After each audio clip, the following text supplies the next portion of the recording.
Bon matin, ma sœur et mon frère. J'espère que tu vas bien, que tu as passé un bon temps avec le Seigneur. Je te rappelle encore une fois que c'est hyper important de passer du temps avec le Seigneur en prière et en lisant la Bible. Petit avertissement en passant, euh, ne viens pas voir mes vidéos pour avoir mes connaissances. Parce que je te partage que le Saint-Esprit me révèle à moi, pour ma vie à moi, dans la prière. C'est un exemple que je te donne. Ce qu'il me révèle à moi, c'est pas nécessairement pour toi. Si ça peut être un encouragement, si ça peut te faire du bien, merci Seigneur. Mais le but premier de mes vidéos, c'est vraiment pour t'encourager, t'inciter, te faire comprendre l'importance de la prière et de la lecture de la Bible. Parce que ce que tu entends, que ce soit de moi, que ce soit d'une autre vidéo, que ce soit ton pasteur, un de tes pasteurs à l'église, peu importe, tout le monde n'est pas Dieu. On n'a pas tous la même connaissance, on n'a pas tous les mêmes révélations. Ça se peut même que un pasteur ou que moi ou une autre vidéo, quelqu'un sur une autre vidéo, soit complètement dans le champ, là. Ça se peut que moi, je dise des choses que toi, tu n'as pas la même révélation et tu te dis, oh, elle est complètement dans le champ. Ça peut arriver. Ça peut arriver et gloire à Dieu pour ça. Toi, tu as besoin de discerner, de faire la différence entre ce qui est vrai selon la Bible et ce qui n'est pas vrai. Il faut que tu sois plongé dans les Écritures. Il faut que tu connaisses la parole. C'est pour ça que moi, je partage des choses et je nomme pas les versets, les chapitres et tout ça parce que je prends pour acquis que toi aussi, tu lis la Bible et que tu comprends, tu sais de quoi je parle. Et c'est pas parce qu'on nomme des versets, des chapitres que on comprend nécessairement ce que ça veut dire dans le spirituel. Donc, fais toujours, toujours référence à la Bible. Prends des notes. Quand tu vas à ton assemblée, prends des notes et prie et réfléchis et fais tes propres recherches pour que le Saint-Esprit te révèle à toi ce qu'il voulait dire. Donc, on ne peut pas se laisser égarer en écoutant tous et chacun sur YouTube. Il faut faire très attention. Il faut demander au Seigneur de nous, ce qu'on appelle l'esprit de discernement, de nous aider à faire la différence entre ce qui est vraiment selon sa justice, selon sa volonté, selon son esprit, et ce qui ne l'est pas. Donc, il faut faire très attention. Il faut passer du temps avec le Seigneur pour faire cette différence-là. Donc, ce que je te partage aujourd'hui, encore une fois, c'est mes propres révélations à moi. Il y a des bonnes chances que ça te touche parce que ce matin, on parle de la gloutonnerie. Et le Seigneur, il m'en parlait à moi parce que ben, ce matin, quand je me suis habillée, ben, madame, elle est un petit peu serrée dans son linge. Donc, OK, tu vas dire, bon, tu arrives à l'âge aussi que le corps de la femme devient un petit peu au ralenti et on prend du tour de ventre. Donc, le pneu s'agrandit autour de la région ici. Mais c'est ça, le Seigneur m'amenait là-dessus parce que on est tellement riche en Amérique du Nord, ça je l'ai déjà dit. On a quand même accès à beaucoup de nourriture. Malheureusement, c'est souvent de la nourriture qui est transformée. Si on était sur des fermes, si on était dans le biologique, si on faisait pousser nos propres affaires, ce serait beaucoup meilleur pour la santé. Oui, ce serait beaucoup meilleur. J'allais dire beaucoup mieux, mais bon, OK, on est le matin. Mon café, la caféine n'est pas encore rentrée à mon cerveau. Donc, ben c'est ça, la gloutonnerie, surtout avec le temps des fêtes qui s'en vient. hmm, les repas en famille, collègues de bureau, il y a de la nourriture à volonté et beaucoup trop, souvent beaucoup trop.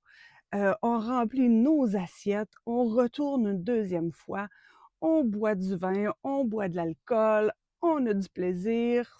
c'est le temps des fêtes, on en profite. Et puis là, j'ai passé sous silence le dessert qu'on reprend et qu'on reprend.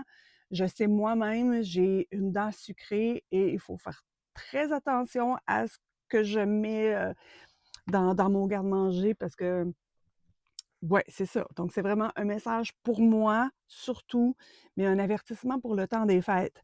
J'ai fait une petite recherche et 62 des adultes au Canada sont en surpoids. Donc, on parle pas d'obésité, là, on parle en surpoids.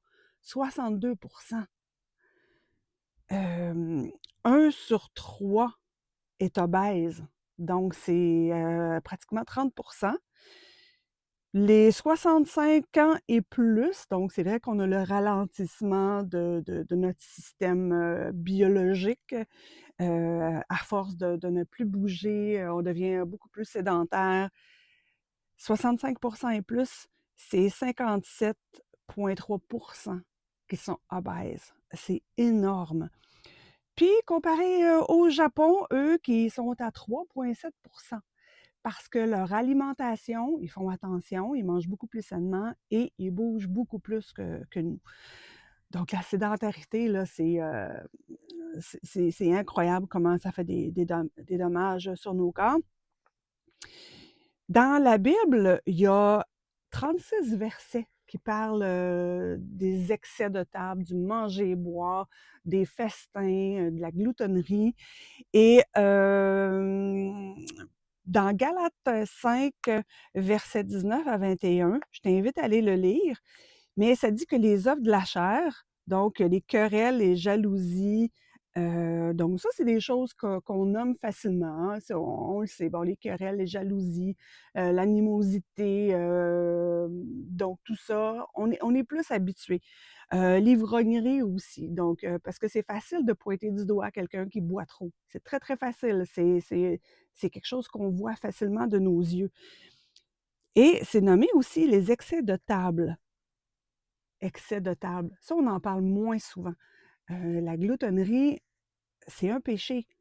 Parce que Paul, il dit, je vous dis d'avance, comme je l'ai déjà dit, que ceux qui commettent de telles choses n'hériteront point le royaume de Dieu. En gros, c'est qu'on n'a pas de maîtrise de soi quand on mange trop, quand on boit trop, quand on est trop, quand on dépense trop, quand on passe trop de temps sur cellulaire, quand on...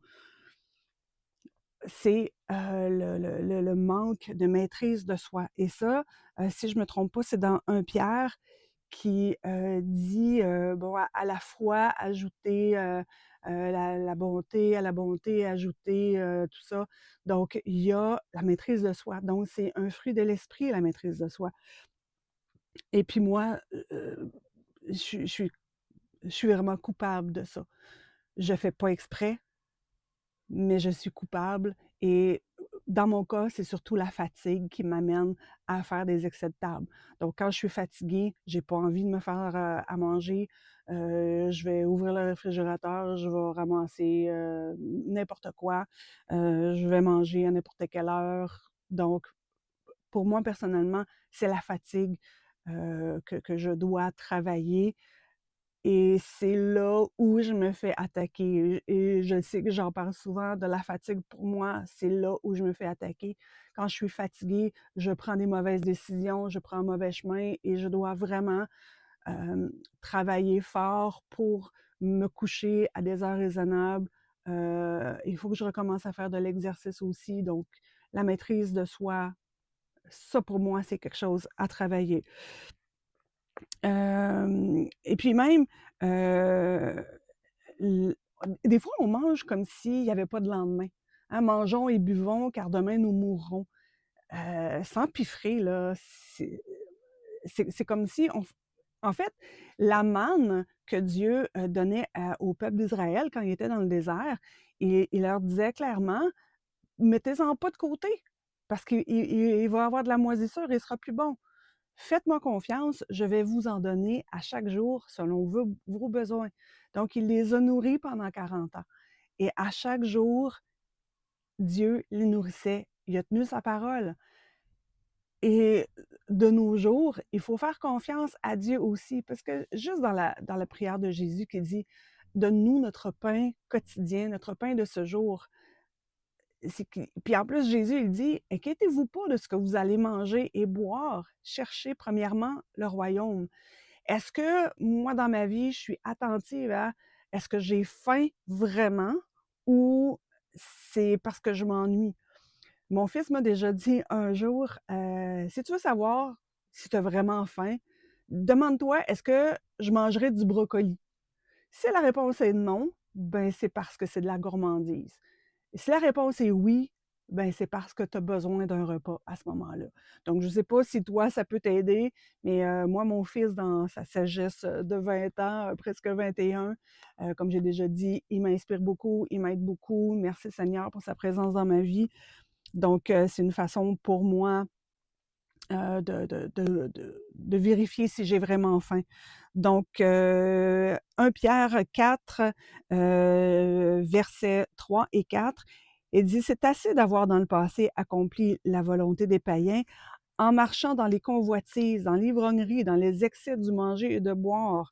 Ésaü il a vendu son droit d'aînesse pour un pot de ragoût, imaginez. Il y a une expression populaire qui dit qu'on a les hommes, les femmes, nous, on a les hommes par le ventre, c'est en les faisant manger, tout ça. Ben, Ésaü en est tout un exemple. Donc, il a perdu son droit d'aînesse pour un pot de ragoût. Qu'est-ce que moi je vais faire pour avoir de la nourriture? Je suis prête à aller jusqu'où? Donc, ça prend de la discipline. Et puis, Paul, il nous dit dans 1 Corinthiens 9, verset 27, qu'il traite durement son corps parce qu'il a peur après avoir prêché, après avoir enseigné l'Évangile, que lui, il soit trouvé fautif. Donc, ça, c'est une leçon pour moi personnellement. Si je partage ça ce matin sur la glutonerie, ben il faut que moi, je fasse attention.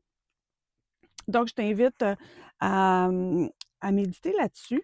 Et puis moi, en tout cas, je vais prier là-dessus encore cette semaine.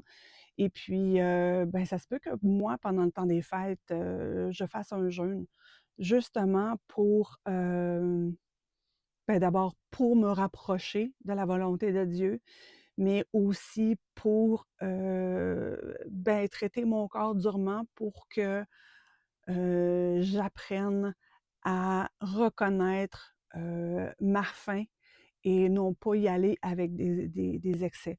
Donc, pendant le temps des fêtes, je t'invite à, à faire attention à ce péché-là, parce que oui, c'est un péché et la seule table où on veut être, c'est celle avec Dieu et Jésus. Donc, on veut être à la table de notre roi qui va nous nourrir de son Saint-Esprit, de sa parole. Et c'est le seul excès de table qu'on doit faire, c'est la prière et la parole par le Saint-Esprit, par la grâce de Dieu, avec l'appui de notre Seigneur Jésus qui prie pour nous pendant qu'il est à la droite de Dieu, en nous attendant.